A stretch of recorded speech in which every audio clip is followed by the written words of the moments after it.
কাঁদে না, কাঁদে না। আরে রত্না, এই শিশু বাচ্চা নিয়ে তুমি এখানে? কি করবো রহমান ভাই, ভাইজান তো এই নিষ্পাপ শিশু বাচ্চার মুখও দেখতে চায় না। কি? ও বাচ্চার মুখ দেখতে চায় না? না, ও মনে করে বাচ্চার জন্যই ভাবি মারা গেছে। আরে না, কেন? সাবিয়া ভাবি মারা গেছে বলেই হয়তো এইসব কথা বলছে। মৃত্যুতে কারো হাত নেই। চলো, আমি ওই পাগলাটাকে সব বুঝিয়ে বলবো। চলো চলেন।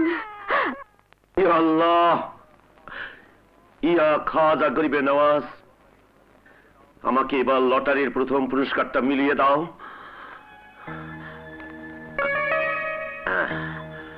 বিসমিল্লাহির রহমানির রহিম।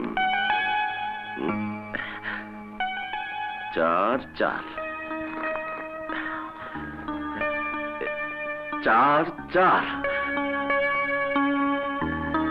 8 7 5 6 5 6।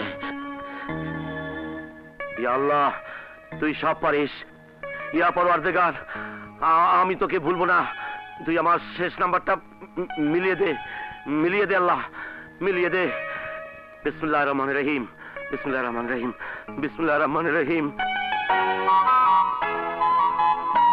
ইয়াহু, মিলে গেছে, মিলে গেছে।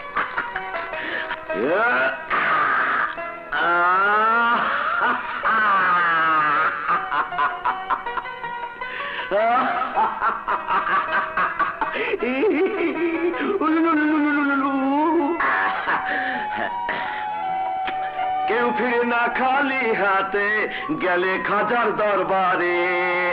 আরে বন্ধু, এসো এসো এসো, কামিন কামিন। দোস্ত, আমি লটারির প্রথম পুরস্কার পেয়ে গেছি। আমি বড়লোক হয়ে গেছি, আমি বড়লোক হয়ে গেছি। তুই বড়লোক হয়ে গেছিস?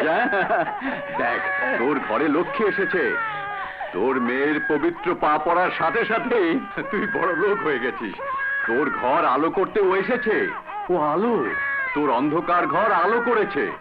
ওকে তুই বুকে তুলে নে। রত্না, আমি তোকে বলেছিলাম না ওকে কোনো ডাস্টবিনে ফেলে দিয়ে আয়? কেন তুই আমার ঘরে নিয়ে এলি? যা, ফেলে দিয়ে আয়।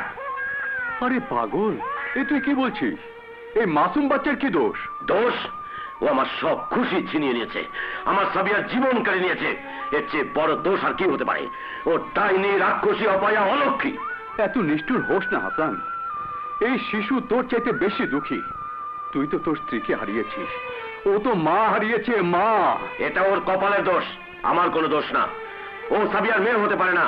ও আজরাইল সাবিয়ার জান কবজ করেছে। মিথ্যে, সব মিথ্যে। সন্তানের জন্মের সময় মা মারা গেলে সেই দোষ যদি সন্তানের হতো, তাহলে কোনো মাই সন্তান ধারণ করতো না। আর তুই, আমি, আমরা কেউই এই পৃথিবীতে আসতাম না। বাজে বকিস না। তুই ভুল করছিস হাসান। তোর চোখেও এখন অপয়া, অলক্ষী।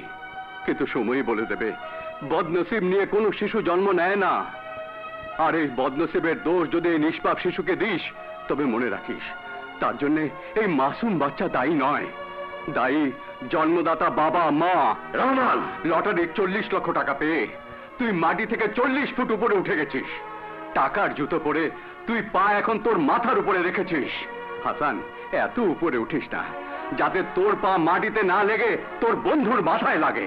রহমান, তুই নিজের পজিশনের কথা ভুলে যাস না। আমি এখন তোর চেয়ে 40 সিঁড়ি উপরে উঠে গেছি। আরে আমার সামনে তোর আর আমার দুস্তির সম্পর্ক অনেক ছোট হয়ে গেছে, অনেক ছোট হয়ে গেছে। আমার সামনে আমার বন্ধু নয়, এক অর্থলোভী বড়লোক দাঁড়িয়ে আছে। কিন্তু একটা কথা মনে রাখিস, আজ যে টাকার মোহে তুই তোর ধর্মকে, কর্তব্যকে ভুলে গেছিস, একদিন এই টাকাই তোকে এমন আঘাত করবে, সেদিন সব হারিয়ে পথে পথে ভিক্ষে করে বেড়াবি। বেরিয়ে যা, বেরিয়ে যাবে বাড়ি থেকে। ওকে, নিয়ে যা আমার সামনে থেকে, যা। তুমি আপন রক্তকে ভুলতে পারো, কিন্তু আমি আমার সম্পর্ককে ভুলতে পারি না। এ আমার ভাবির একমাত্র উপহার, একে আমি পালবো। রত্না, দাঁড়া। পালবি? পালবে? আমার চোখের সামনে নয়। মনে রাখিস, যদি এই অপায়া ভুলেও একবার আমার চোখের সামনে এসে দাঁড়ায়, তাহলে কসম খোদাস, ও আমার জীবিত মুখ দেখার আগে মরা মুখ দেখবে।